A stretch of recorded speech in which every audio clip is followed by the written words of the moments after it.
ว้าวหอมกุยกุย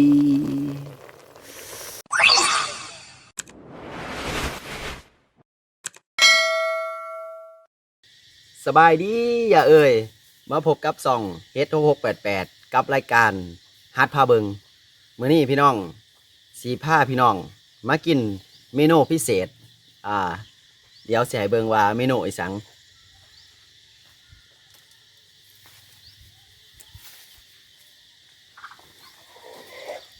เมนูพิเศษพี่น้อง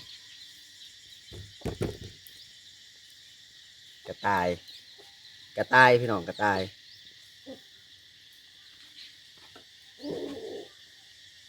สีเฮ็ดเมนูหยังแหน่ไปเบิ่งน้ำกัน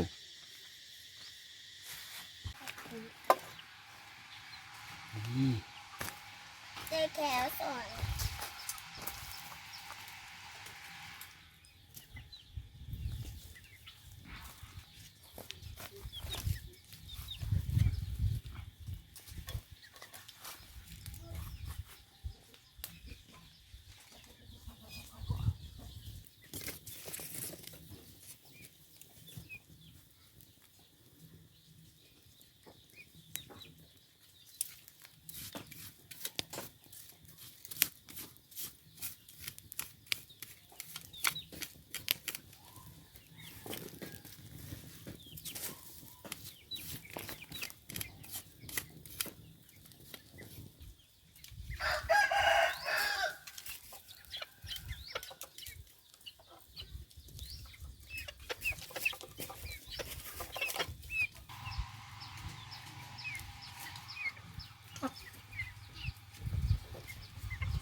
คั่วแล้วเด้อพี่น้อง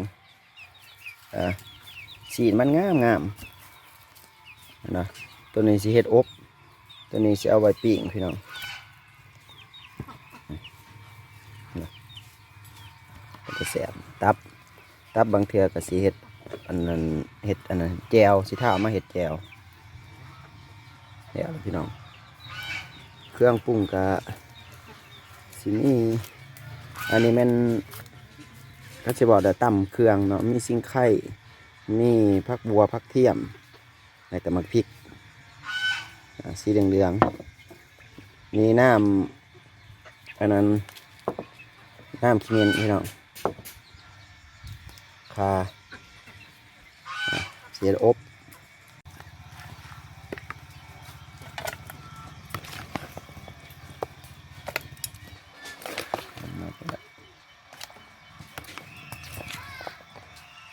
เริ่มจะค่อยจับใส่ซ้ำกันไว้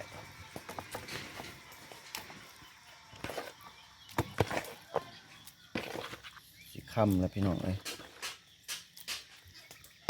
ตัวนี้เอาไว้ปีก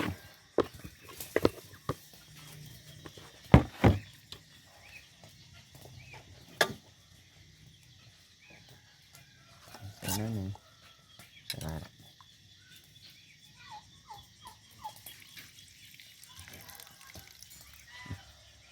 ใช้เพราะเป็นยา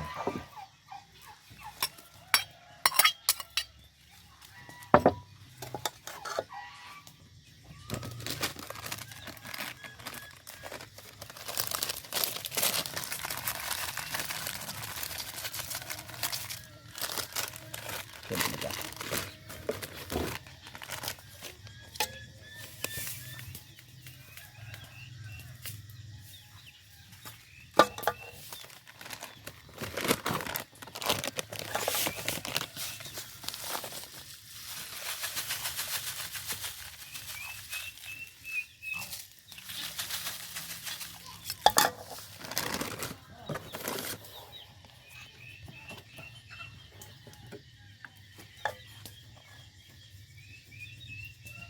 เป็นน้ำมันหอยใส่แสบ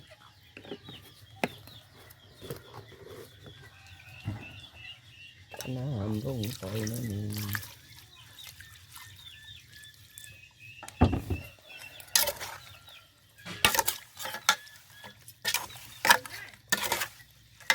น้ำลงไป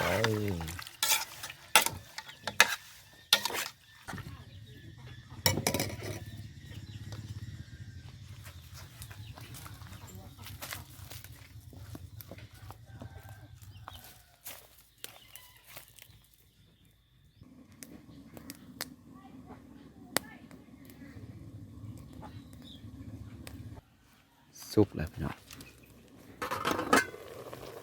ว้าวหอมกุยกุย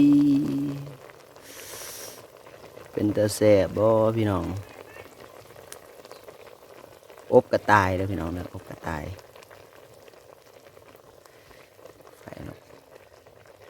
แล้วเด้อพี่น้องเด้อนี่อบกับอันนั้นแจวตับโอ้ยเขาห่อนหุงมาเมื่อกี้นี่หนึ่งแล้วบ่อยเป็นหุงเขาวเหนียวพี่น้องเขาวเหนียวมาเด้อพี่น้องเด้อกินเด้อโอ้ยเขาห่อนเขานี่ห่อนพอดีกินข้าวแดงพี่น้องมันขอต้องกันแต่ว่าก่อนกินข้าวจะเอาหน่อยก็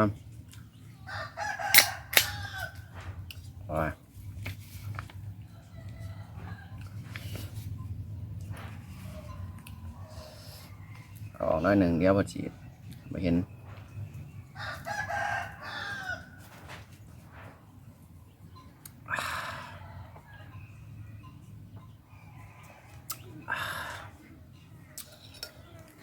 เดี๋ยวกำลังเห็ดแล้วพี่น้อง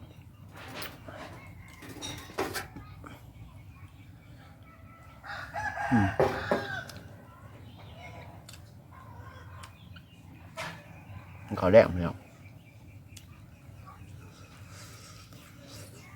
สี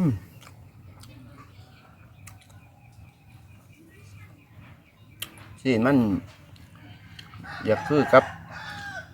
สีนไก่พี่น้อง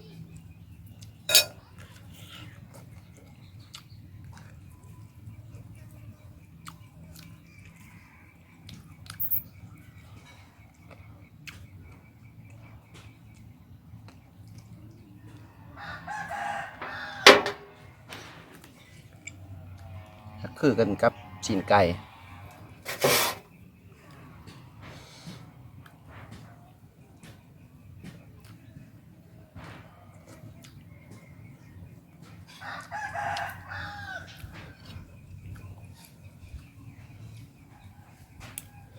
ตอนนี้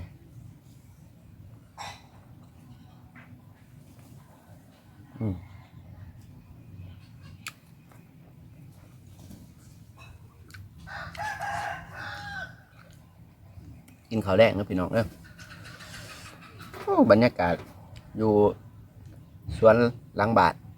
มันก็มีเสียงไก่เสียงอันนั้นเนี่ยข้าวน้ำไก่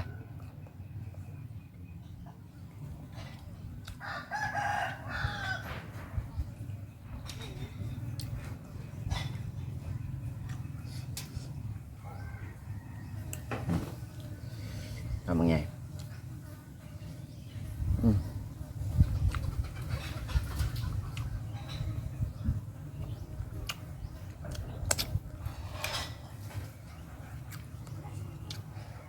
ข้าวก็ห่อนกันนานไปหน่อย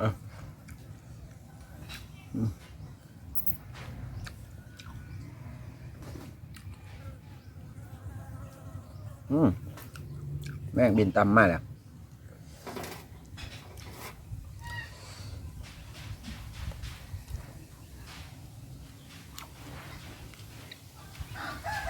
ขอโทษพี่น้องมื้อนี้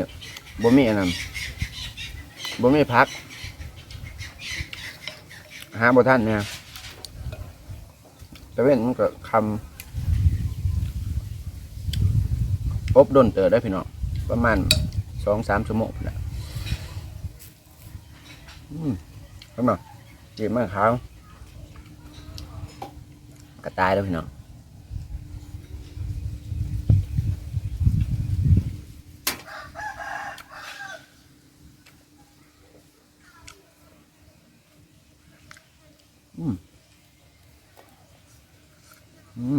ของหัวเหร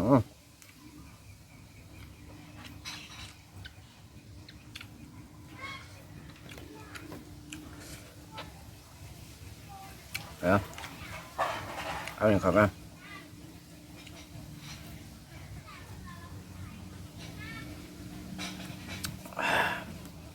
โอ้มาแต่ใส่อีกเนาะ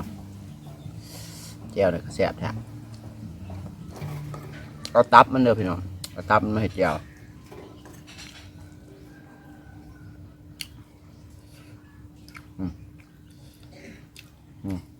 มองหูมันไ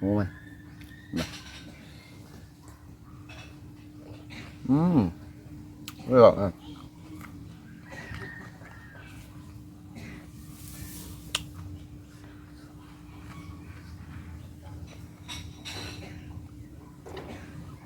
เป็นร่างบะ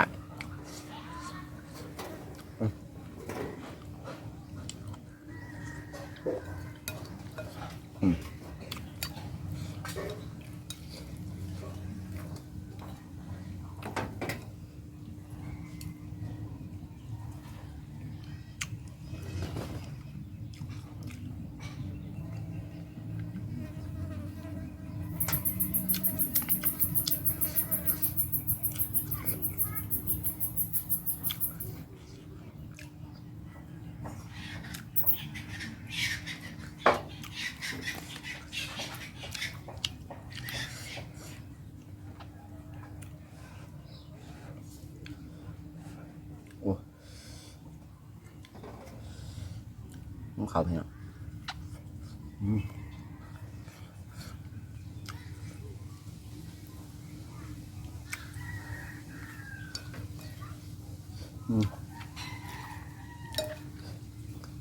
เขาก็หอนแท้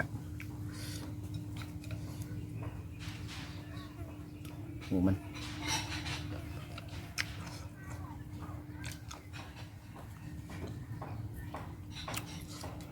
เอาเป็นว่าฮาร์ดเองกับเซล่าพี่น้องไปเพียงชุดนี้หากว่ามีคลิปอันใดต่อไปก็อย่าลืมกดติดตามให้เด้อพี่น้องเด้อมื้อนี้ฮาร์ดก็สิกินข้าวแดงที่จริงแล้วกิน3 คน4 คนแต่ว่าเพิ่นบ่ทันมาฮาร์ดเองก็กินก่อนปลากับเพียงชุดนี้พี่น้องพบกันใหม่กับคลิปหน้ามื้อนี้บ๊ายบาย